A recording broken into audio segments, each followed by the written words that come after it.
各位屬馬嘅朋友，2026年係你哋嘅本命年。好多人一聽到本命年就覺得會倒霉，但其實喺命理學中，本命年代表一個重新洗牌嘅機會。今年你處於值太歲加刑太歲，心情會特別煩躁，容易因為一啲小事就諗唔開。但我今日要話俾你聽，只要掌握一起擋三災嘅口訣，呢一年你依然可以過得精彩。準備好領取你嘅生存指南啦嗎？正月三合開局，貴人露頭。雖然係本命年，但年初有虎，三合嘅力量，貴人會俾你唔少建議。建議趁呢口氣定好全年嘅目標，唔好喺猶豫中浪費時間。2月破月，情緒波動，容易感到孤單或者不被理解，小心同另一半發生冷戰。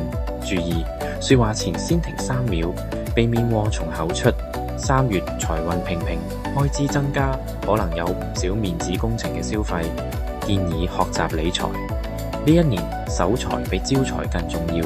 4月壓力增大，工作上競爭激烈，感覺身邊嘅人都喺度挑戰你嘅權威。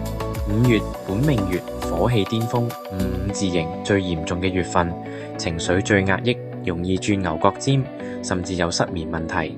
化解呢個係不宜做任何決定嘅月份，建議去捐血、洗牙或者檢查身體，主動應咗血光之象。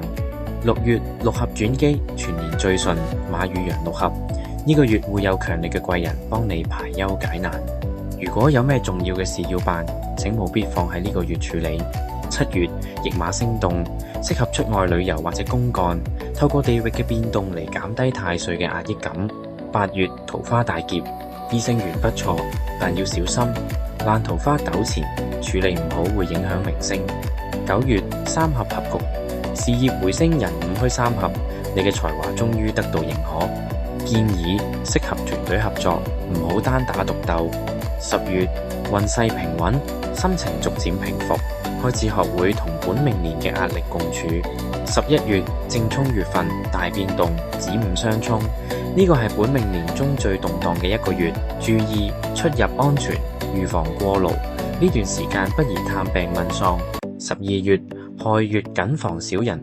建議雖然接近年尾，但仍然要提防有人在背後搞小動作，凡事低調。強烈建議佩戴羊形飾物，五行五味六合，羊係你嘅最佳保鏢，能幫你吸走本命年嘅戾氣。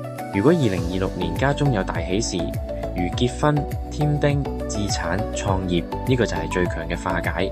如果冇多參加別人嘅喜宴，亦都能沾沾喜氣。2026年火太旺，屬馬嘅朋友請多穿黑色、藍色、灰色，呢啲顏色屬水，能夠幫你降溫，讓大腦保持冷靜。